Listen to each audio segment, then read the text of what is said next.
the governor's office identified what is considered essential and what is considered non-essential.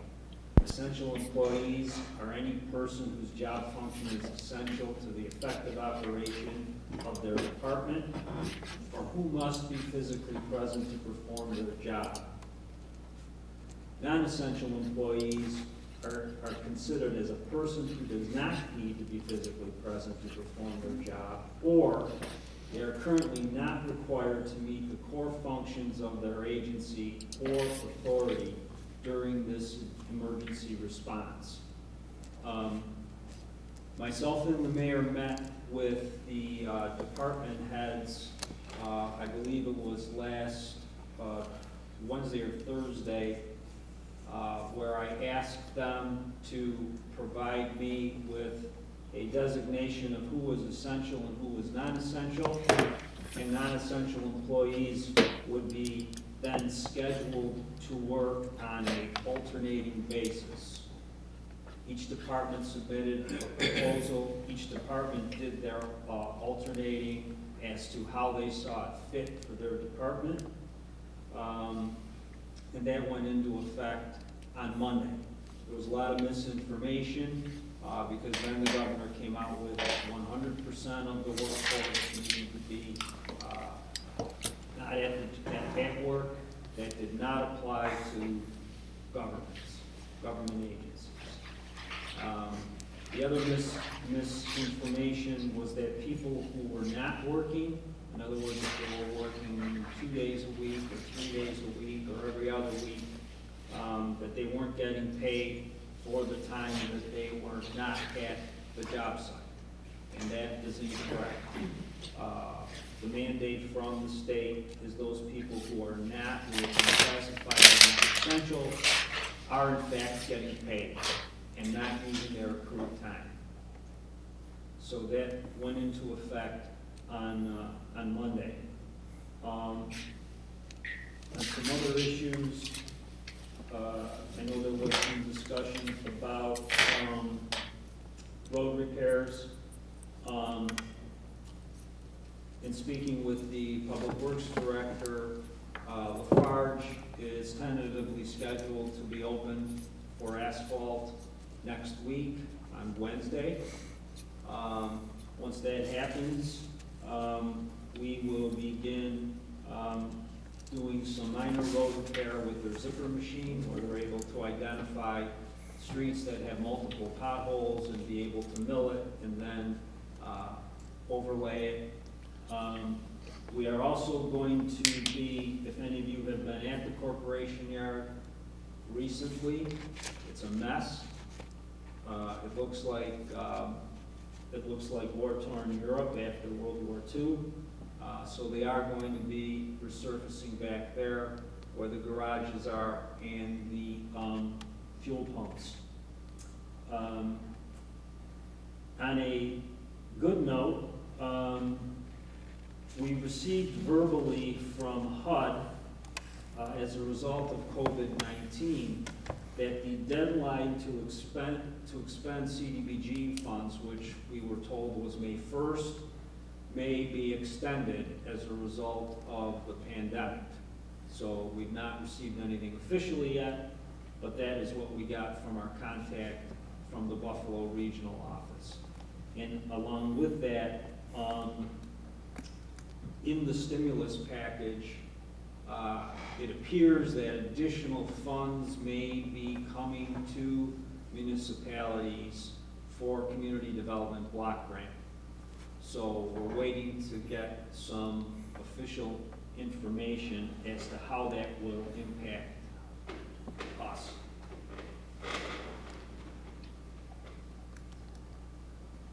Right.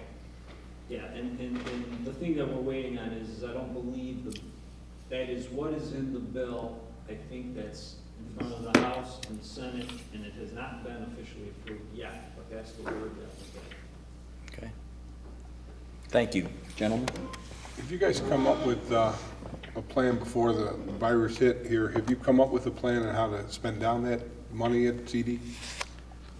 Actually, what we're doing is we're going through bills that have not been paid, So that is helping to draw down on the dollar figure.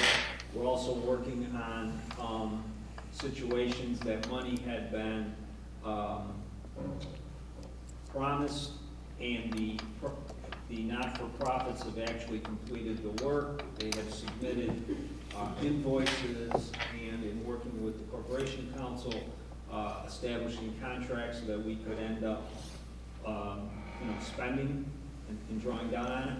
The other big drawdown is that we received from HUD the go-ahead to use the CDBG money for the demolition of city-owned properties.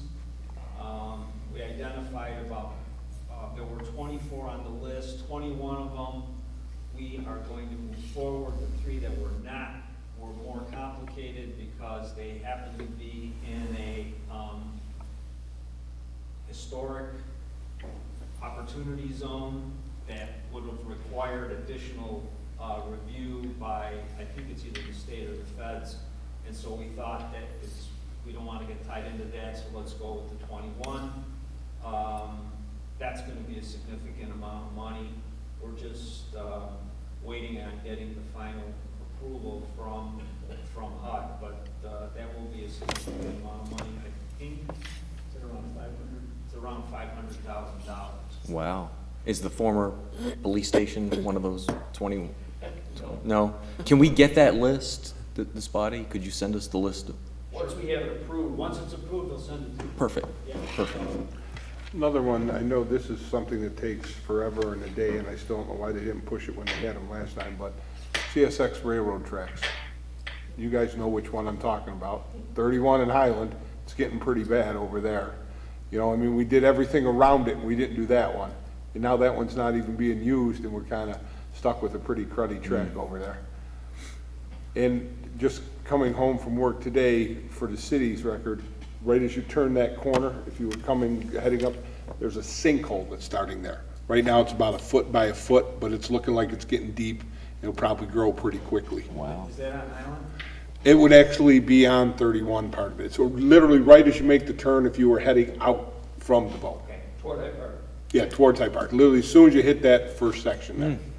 I was gonna ask about that too, because the other end, over on Lafayette, is another spot where it's not being used, and people have called me and said, hey, can you ask about this? So obviously that whole section, because we got the one on Hyde Park taken care of, but it's now you're on Lafayette, which is part of that same set that goes down into, yep. If I may, just a few brief things. First of all, you know, when you take the oath of office to be an elected official, you don't know what's coming, right? So obviously with this coronavirus, no one saw it coming. So as an elected official, I understand there are some unforeseen things. I don't know if anybody could foresee this. But I want to thank you on behalf of my colleagues just for your leadership, Mayor, through this situation that we find the country in, right?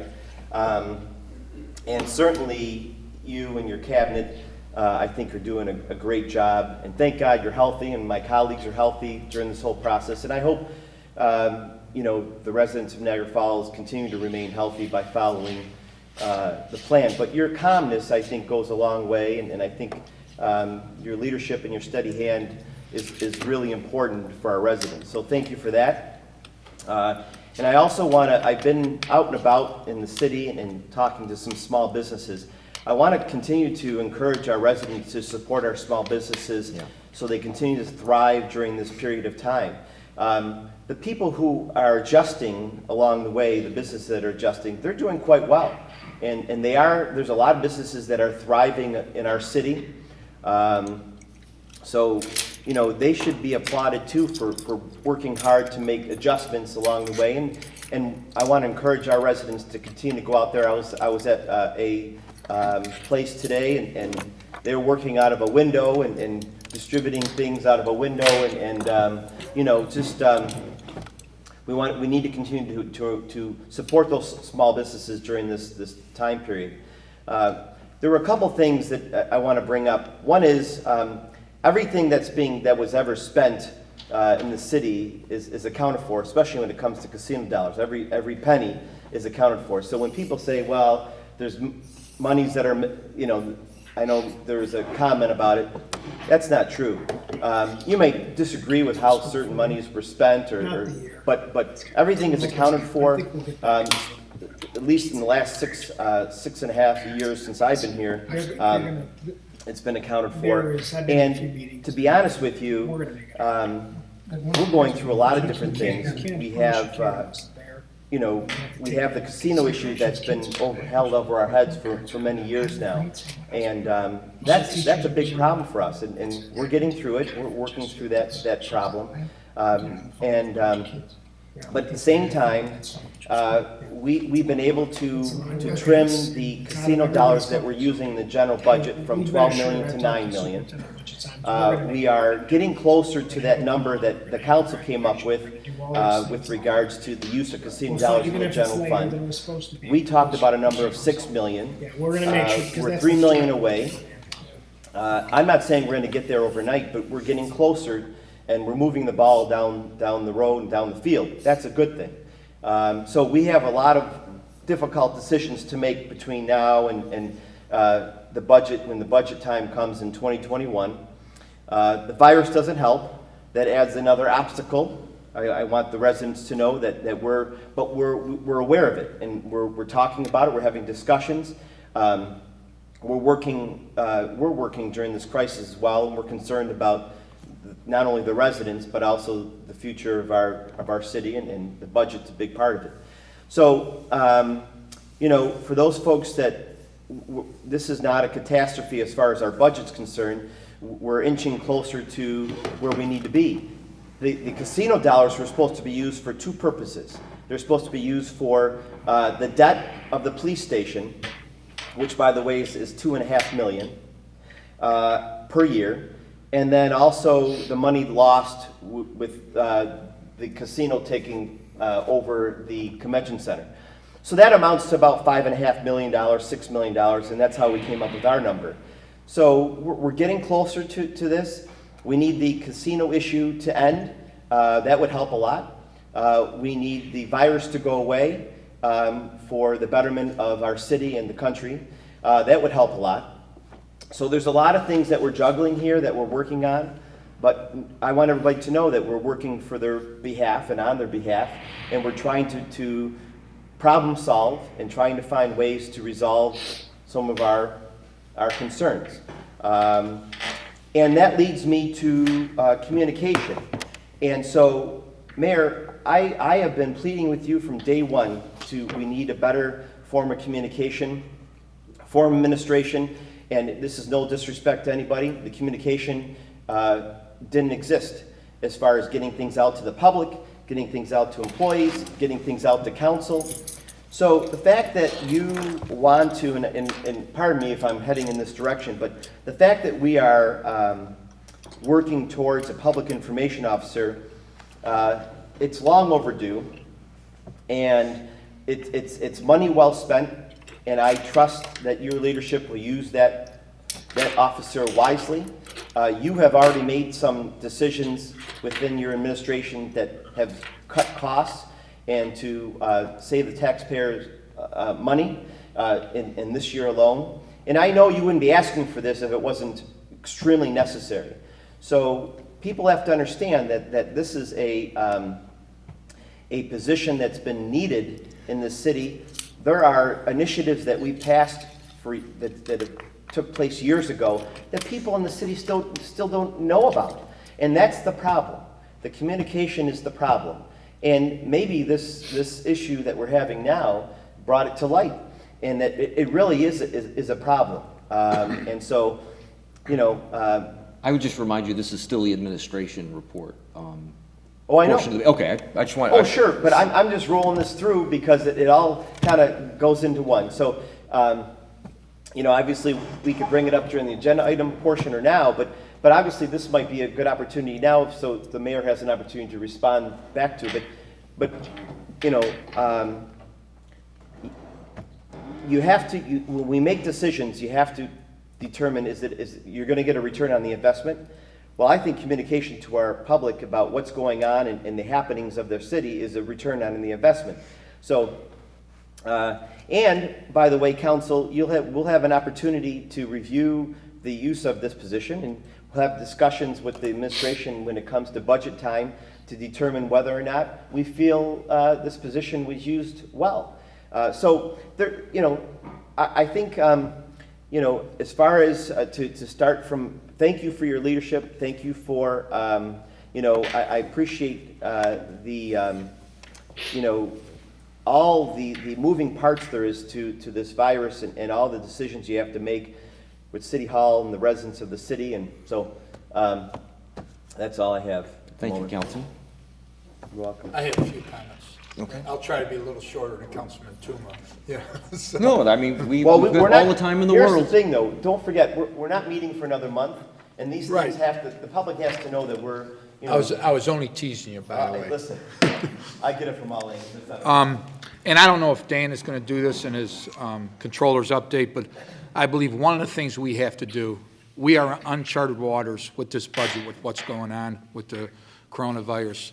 I believe, and you guys may have already thought about it, that we need a task force to talk about our budget, a financial recovery plan of what we're currently losing and what the potential to lose in the future.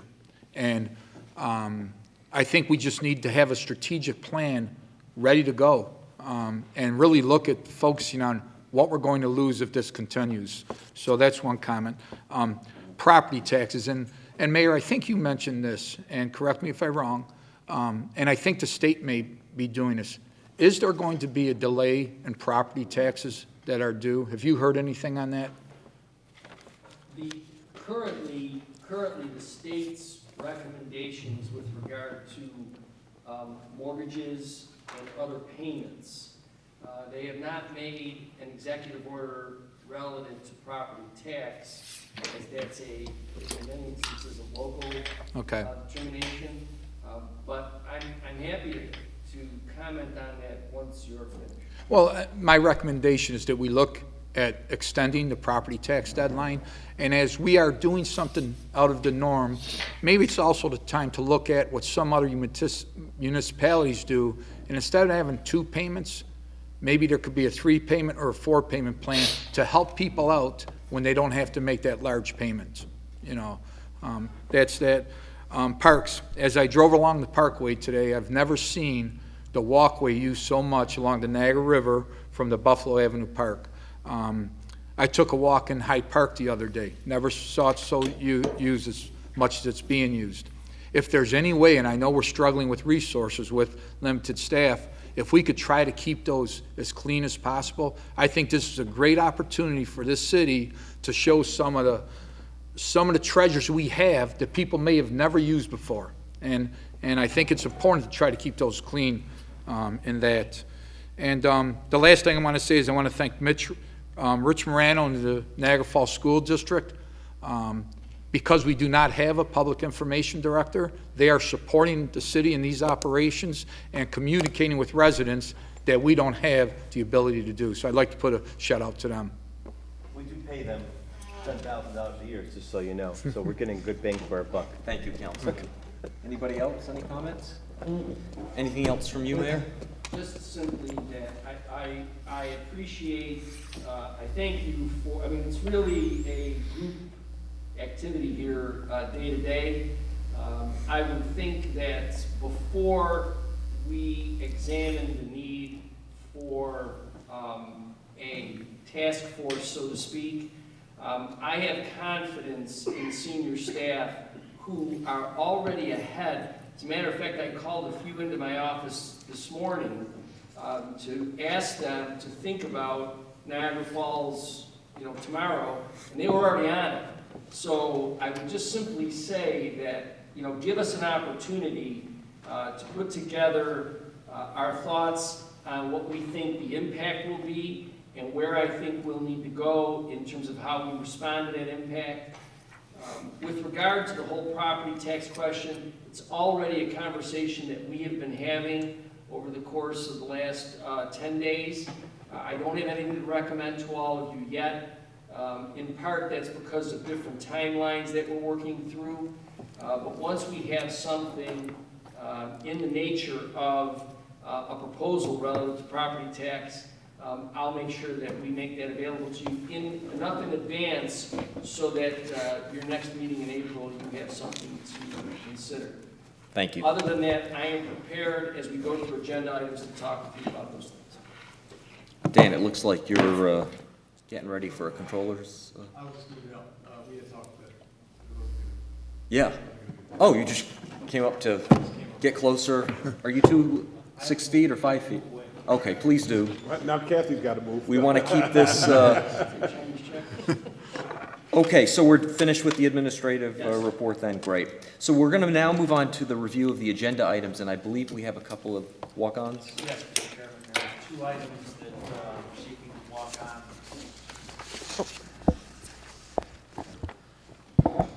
Thank you. The first item relates to payment of an invoice for the demolition-related services at the community center. It was torn down last year, towards the end of the year. The first item relates to the invoice of Metro Environmental, who actually did the demolition work. So that's the first item. Motion to walk it on. Second? Second. Call the roll? I'm sorry. No.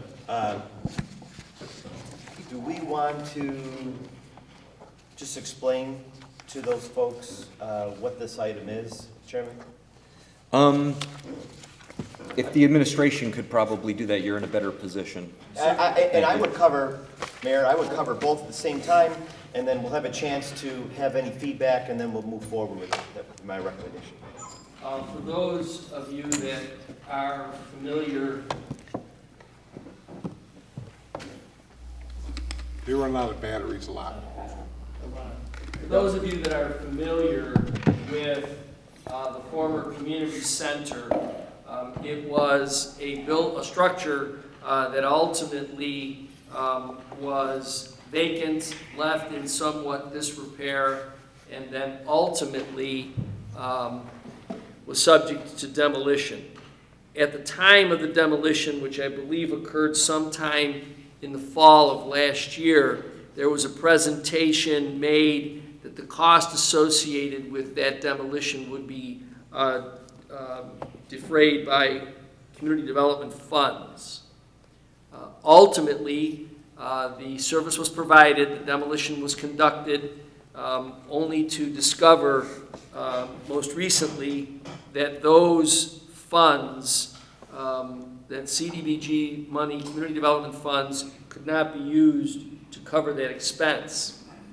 As a consequence, we have 2 contractors who had performed the required service relative to the demolition. You had all been advised, those of you that were present on the council in 2019, in the fall, were advised of a method whereby those payments would be made. That method now doesn't exist and was not appropriately presented. And as a consequence, we now have these expenses and invoices that need to be paid. The community center itself, if anyone isn't familiar with it, I'm happy to explain to you how that property evolved back into the city's possession. Suffice it to say that I think it was taken back through a tax foreclosure, notwithstanding the fact that there was a reverter in the deed that would have put it back in the city's possession in any event. That being said, we are now presenting to the council 2 invoices for payment. The reason why they are being presented to you in this fashion is that typically we would have had these prepared and ready to be presented in the appropriate scheduling period.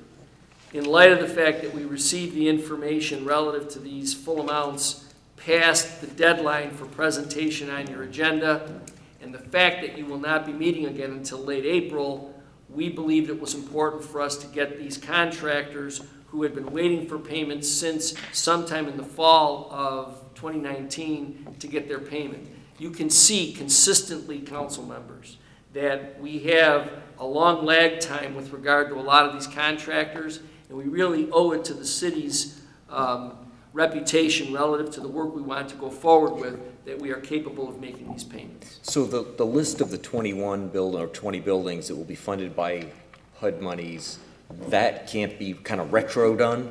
Correct. Correct. Okay. Questions? This project could have been funded if the appropriate steps were taken there would have been an amendment, and then there would have been a public hearing, that money could have been moved to have CD funds pay for the demolition. That didn't happen.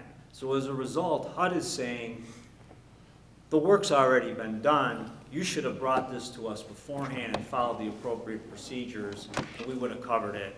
Now it's too late.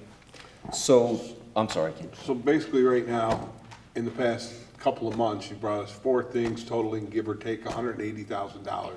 It's gonna knock us right in our budget because we were given wrong information. And council member, this won't be the end. The gift that keeps giving. And It's Mayor, not when you funny. say that, one of my questions is going to be, do we see an end? I mean, what do you anticipate? Do you have any numbers? We don't have exact numbers yet because we're still trying to piece together some of the invoices and the files, but we do have an understanding. The Controller's Office is wrapping its arms around it. Cliff Scott, again, as the Executive Director of the Housing Authority, has been pitching in as a part of our collaborative effort. So we're sort of getting our arms wrapped around where the problems are, and I would only be giving you ballpark numbers, and I really don't want to put that out there yet because I don't want to frighten anybody or I don't want to understate something. But I can tell you that we're getting a better handle on the exposure that we have for unpaid expenses. We're also trying desperately, and I have to say that all of the staff is trying desperately to see if we can plug some of these into the current existing spend down. They're just, some of them are just not, they hadn't been played by the rules and they can't be. So the 2 walk-on items, Chris, do you want to identify, so one will be 13 and 14. I've got these side by side, so which one are we? Mr. Chairman, the item regarding the payment of the invoice for demolition-related services for Metro Environmental would be item number 13. Metro's 13. Okay. More expensive. So we have a motion for that one You and a can second, motion I believe? Second. Call the roll. Call the roll. Councilmember Kennedy? Yes. Councilmember Spanbauer? Yes. Councilman Tompkins? Yes. Councilman Tuma? Yes to walk it on. Chairman Bocho? Yes. 5 in favor of walking. And then for the payment of the invoice to Stoll Environmental, that would be number 14, correct? Motion to lock it on. Yeah, that's correct, Mr. Chairman. Again, it will be payment for the invoice for the asbestos abatement monitoring at the community center for Stoll Environmental. That will be item number 14. And Councilman Tompkins made a motion. Is there a second? Councilman Tuma, thank you. You're welcome. Call the roll. Councilman Kennedy? Yes. Councilman Spanbauer? Yes. Councilman Tompkins? Yes. Councilman Tuma? Yes. Chairman Bocho? Yes. 5 in favor, approved. Gentlemen, thank you so much for allowing those to be walked on. I know that's not the typical process. Okay. Okay, so we'll start with the agenda items. Item 1, item 2, item 3, I think we definitely need to talk about this a little more because Sure. I think we have some options. Obviously, just getting those 2 bombs dropped on us, I mean, obviously, it's a whole another thing, but it's just more money that we're giving away, more money from the tribal revenue, more money from the tribal revenue. The creation of a public information position, we split with Destination Niagara with somebody where we pay half their salary. Why aren't we utilizing that? Are you asking? I mean, I'm thinking, like, it's an option. I reached out with that question myself. I reached out to administration, and you know it better than I know it. There's a contract that currently exists between the City of Niagara Falls and Destination Niagara. And within that contract, which exists until the early part this time next year, within that contract, there's a job description, and the job description for I think it's the Vice President, I can't remember the exact title, and Tourism Manager there's a title for that particular post. It doesn't require, number one, we don't have control over the nature of that individual's work performance, nor does the requirements of the job entail the information, or excuse me, the tasks rather, that we need to accomplish within this. I am all for, and have spoken to this council since January 1st, about opportunities to work together. The fact that we have the school district taking care of us here today, the fact that the housing authority is cooperating with us relative to the community development issue. I am eagerly looking for opportunities for that to happen. But there are some times when it's important for us to make sure that we have a person solely dedicated to the tasks associated with us. It would be, I had the conversations with the school district relative to information services. And while the school district is currently closed, that person might have availability. Once the school district, and I might say, that may not necessarily be true either, because you can see the school district is trying to do all they can with regard to parents and students. So the availability for us as a city government to pivot and have information out with regard to the virus itself and the crises associated with that, we would be sharing time that might not be available to us. And also, while I'm in this conversation with you, there was also some question with regard to the county's public information officer. Today, the County of Niagara has begun what will be daily updates from the county chairperson. There, again, it's another example. What the school district has to put out by way of information, the County of Niagara has to put out by way of information, and what the City of Niagara Falls will have to put out by way of information, in some ways may intersect, but in many ways are different. The County of Niagara's attention, rather, is more broad-based. The school district's attention is more micro. So at some point, we need to make sure that we're able to communicate to the residents about things that otherwise would be solely our function. And just so that, I want to make sure that I make this clear as well. It seems to me that while the virus is what is bringing this in a bright light, I think that long term, it makes sense for us as a community to have, as a government rather, to have a real precise method across all of today's platforms to communicate with the public, so that the residents in the community are aware of things that are going on, even if there's traffic advisories or if there's events. We need to be in a better place in terms of being able to communicate. Much of what we all hear from residents in terms of complaints about services, part of that complaint is about a road or about sidewalks or about trees. But part of it is really just informational. It's a lack of communication with those folks. So when I'm knocking on doors, or when you're knocking on doors and you're talking with your friends and they say, well, what about the trees? You can explain, well, we have over 1,000 trees.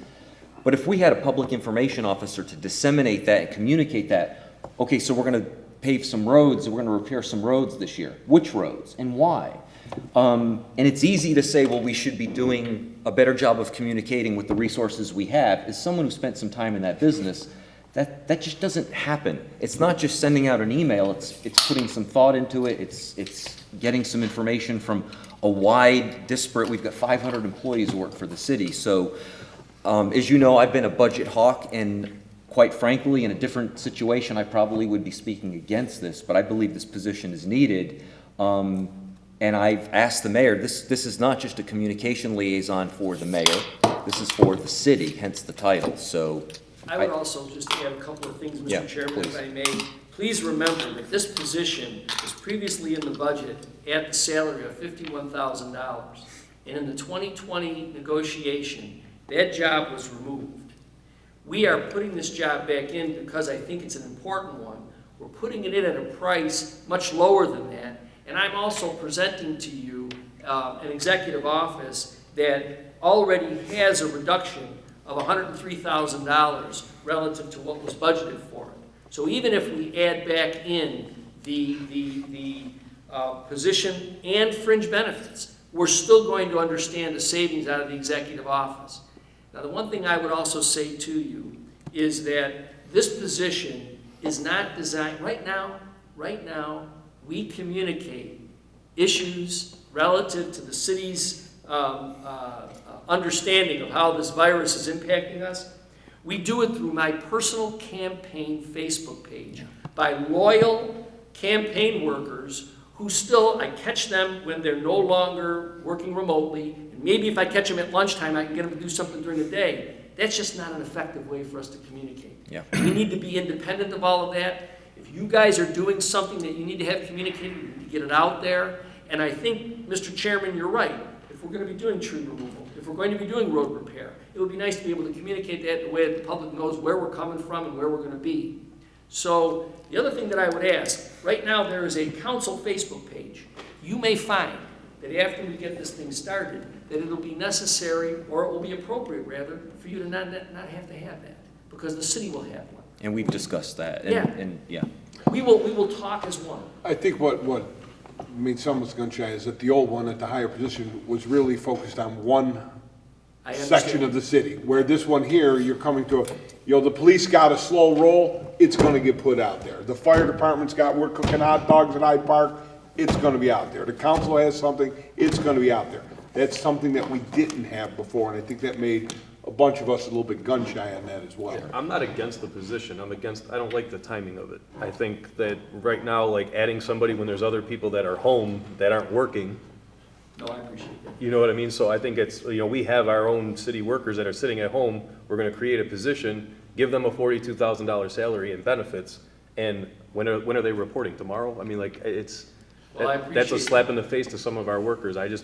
I'm not against the position, because I actually, during the budget, was in favor of lowering the salary at the time, and I think more of that was because it was only because it was for the mayor and not for all of us. Right. That's a huge, huge difference. We This, didn't I just take think the it lightly timing of this that is a there are little. other people who are not working. We didn't take that lightly.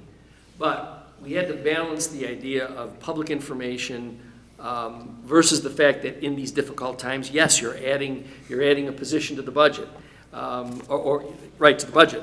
But I think that just like as we have been saying, the Councilmember Tuma's right. I promote every time I go out there, whenever I'm doing a video about shopping local and supporting our local businesses. And in this particular case, I think much as what has been said, even by the governor, we have to at some point confront the economic impact of this, and we will.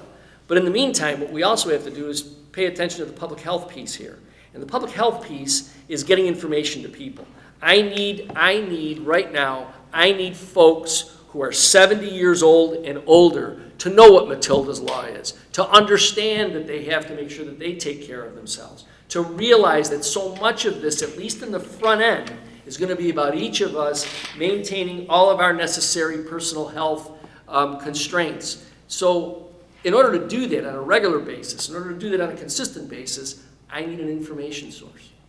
Okay. Anything else, gentlemen, on this? Actually, you know what, I actually prepared a statement because I want to make sure I am clear to the taxpayers about this position. The creation of a new position in City Hall during these difficult budget times will be criticized. Our taxpayers need to know why this position is important. And Mayor, this is no disrespect to you. If this was a position for the mayor's office, I would be 100% against it. It is not a position for the mayor's office. The public information officer, per the job description, will not only support the mayor's office, it will also provide the Niagara Falls community with an improved process of communicating information about city programs, services, and activities. I have shared with this administration examples of the communication processes that other cities utilize and the benefits of those processes. Niagara Falls lacks the communication tools that are the norm in many other cities. The position before us is outlined in the job description will do the following. Provide improved communication between City Hall and the Niagara Falls community by the creation of a city Facebook page and an email system that will provide improved engagement and communication between City Hall and the Niagara Falls community. I envision a bi-weekly or a monthly email going out to our citizens. They will opt into the email, it'll go out. The position will improve the communication with city employees that is currently lacking. The virus has educated us on how inadequate our communication processes were this situation with city employees.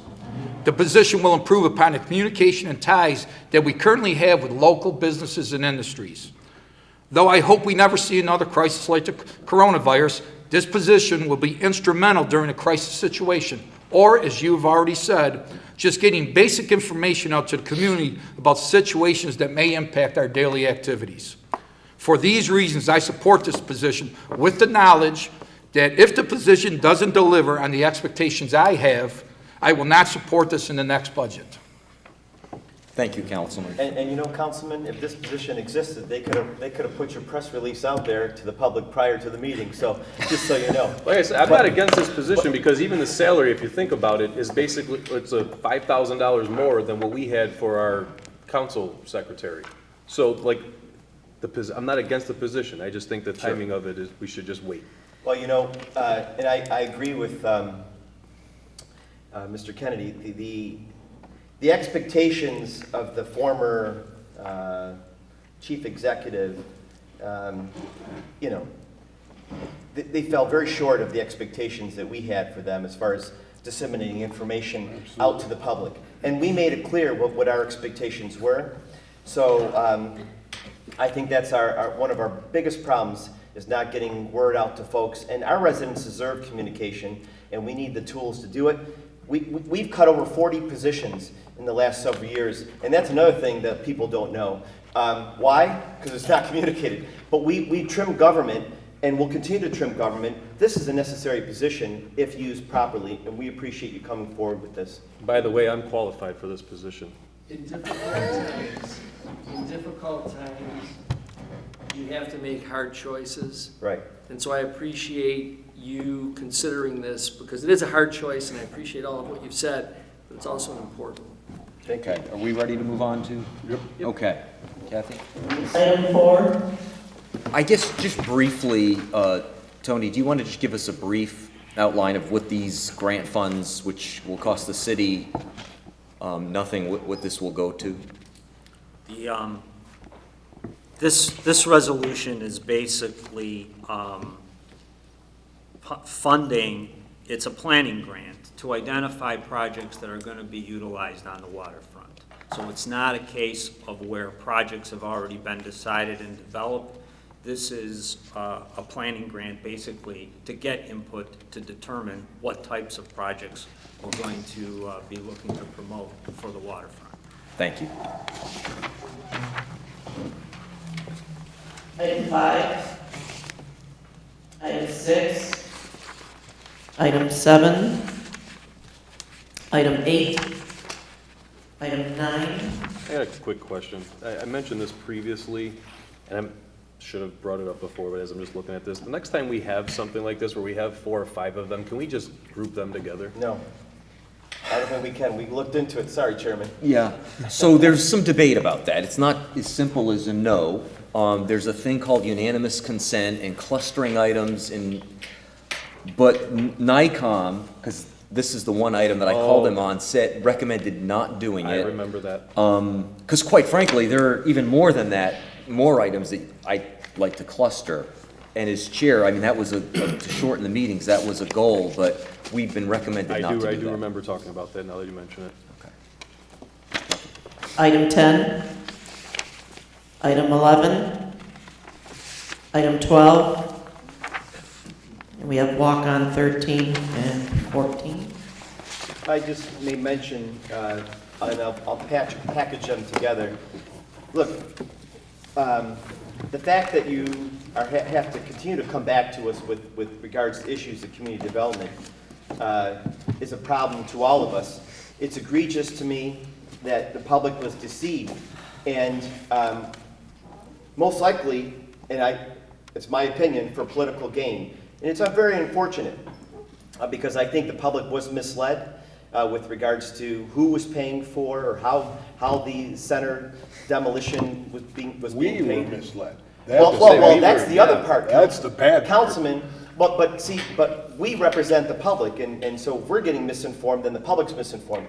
So, you know, obviously, it's wrong, and the fact that, you know, we have to circle back around and use casino dollars, public dollars for, Is that where this all is gonna wind up having to come from? Yes. Yes. yes, Oh, sir. then I have to Tribal pull Tribal out of the revenue casino goes, fund. It that's says it in the- $87,000 worth. Yeah. So, it's just, to me, it's horrific. And that's why I say, So- like, I just have the timing of all of this is just crazy, because unfortunately, I've been called a few times about, you know, Councilman, can you take a look at this invoice, and can you see what's going on with this other invoice? And in the meantime, when I'm trying to find out, I find out that there's more invoices, and that is distraughting and very alarming. It's just, The other thing that, the controller reminded me of this, the other kinds of expenses that we will be coming to you with are already things that were previously rejected and made known to the prior administration that will not be covered by HUD funding. So we will be coming to you with those as well as we try to repair these deficiencies. You bring us good news next week. I promise I will. I'll bring You know, candy. something I'll bring good. something. Okay, so are we ready to go forward? when this Corona thing's over, we're gonna have a big party on Third Street. Corona party. Drink Coronas. We'll be shaking hands. Do our best. Kathy, why don't we move forward? Item 1, received and filed. Item 2, approval of the contract to Redland Quarries of New York for the sale of street buildings. Move it. Call the roll? Councilman Kennedy? Yes. Councilman Spanbauer? Yes. Councilman Tompkins? Yes. Councilman Tuma? Yes. Chairman Boschko? Yes. 5 in favor, approved. Item 3, approval of creation of public information officer position. Move it. Call the roll? Councilman Kennedy? No. Councilman Spanbauer? Yes. Councilman Tompkins? I understand what you're saying down there, Bill, but I think with what's going on right now, we kind of need this position. I vote yes. Councilman Tuma? Yes. Chairman Boschko? Yes. 1 nay, 4 in favor, item approved. Item 4, approval of City of Niagara Falls local waterfront revitalization project. Move it. Call the roll? Councilman Kennedy? Yes. Councilman Spanbauer? Yes. Councilman Tompkins? Yes. Councilman Tuma? Yes. Chairman Boschko? Yes. 5 in favor, item approved. Item 5, approval to install autistic child area signs both directions in advance of 2924 Cleveland Avenue. Move it. Call the roll? Councilman Kennedy? Yes. Councilman Spanbauer? Yes. Councilman Tompkins? Yes. Councilman Tuma? Yes. Chairman Boschko? Yes. 5 yes, item approved. Item 6, approval to install alternate overnight parking on Independence Avenue between 20th and 22nd Move Street. it. Call the roll? Councilman Kennedy? Yes. Councilman Spanbauer? Yes. Councilman Tompkins? Yes. Councilman Tuma? Yes. Chairman Boschko? Yes. 5 yes, items approved. Item 7, approval to install 5-foot handicap access space in front of 1727 Willow Avenue. Move it. Call the roll? Councilman Kennedy? Yes. Councilman Spanbauer? Yes. Councilman Tompkins? Yes. Councilman Tuma? Yes. Chairman Boschko? Yes. 5 in favor, item approved. Item 8, approval to install 5-foot handicap access space in front of 1317 LaSalle Avenue. Move it. Call the roll? Councilman Kennedy? Yes. Councilman Spanbauer? Yes. Councilman Tompkins? Yes. Councilman Tuma? Yes. Chairman Boschko? Yes. 5 in favor, item approved. Item 9, approval to install 5-foot handicap access space in front of 2477 Pierce Avenue. Move it. Call the roll? Councilman Kennedy? Yes. Councilman Spanbauer? Yes. Councilman Tompkins? Yes. Councilman Tuma? Yes. Chairman Boschko? Yes. 5 in favor, item approved. Item 10, approval to settle and pay claim of Rasan Blackman in the amount of $9,500. Move it. Call the roll? Councilman Kennedy? Yes. Councilman Spanbauer. Yes. Councilman Tompkins. Yes. Councilman Tuma. Yes. Chairman Vocio. Yes. 5 in favor, item approved. Item 11, relative to appointments and removals from the Human Rights Commission Board. Move it. Call the roll? Councilman Kennedy? Yes. Councilman Spanbauer? Yes. Councilman Tompkins? Yes. Councilman Tuma? Yes. Chairman Vocio. Yes. 5 in favor, item approved. Item 12, relative to the revision of zoning charter 1314 downtown districts and Schedule 1 official map text. Move it. Call the roll? Councilman Kennedy? Yes. Councilman Spanbauer? Yes. Councilman Tompkins? Yes. Councilman Tuma? Yes. Chairman Vocio. Yes. 5 in favor, item approved. Walk on item 13. Move it. Call the roll? Councilman Kennedy? Just for the public that's hearing this, it is for the payment of invoice of demolition-related services. I vote yes. Thank you, Councilman, for that. And Kathy, why don't you for 14 read that out? Thank you. Councilman Spanbauer? Yes. Councilman Tompkins? God, I hate this. Yes. Councilman Tuma? Yes. Chairman Vocio. Yes. 5 yes, item approved. Walk on item 14, payment of invoice for asbestos abatement monitoring, community center to Stoll Environmental. Move it. Call the roll? Councilman Kennedy? Yes. Councilman Spanbauer? Yes. Councilman Tompkins? Yes. Councilman Tuma? Yes. Chairman Vocio. Yes. 5 in favor, item approved. Before we adjourn tonight, I want to thank those who are watching us live. Our next meeting, just by a fluke of the schedule, is not until Wednesday, April 22nd. We don't know where this coronavirus situation is going to be then. Let's all hope that it is, mitigated by then. But I just ask you to be safe, do the simple things that they're asking, social distancing, wash your hands, and we'll get through this and we'll come out stronger than we were when we went into it. Be positive, try to smile, and thanks again for watching us tonight. One other thing, all of our Facebook pages carry the information. The mayor put something out, the city put something out, all of us spread it out. So please watch our Facebooks as well. We're trying to give you guys as much legitimate information as we can get out to y'all. Chairman, And the county and the legislators have been pretty good about it too. At least Mr. Virtuoso, I know Owens shared a few things. So all the legislators, council members are trying it at the very least. Even Grozio did it. Yep. Chairman, if I may, this entire meeting will be replayed on OSC 1302, channel 1302. It will also be available tomorrow on demand on osc.viebit.com. So for those of you who want to watch it twice, no comment, this meeting is adjourned. Well, Kenny might want to.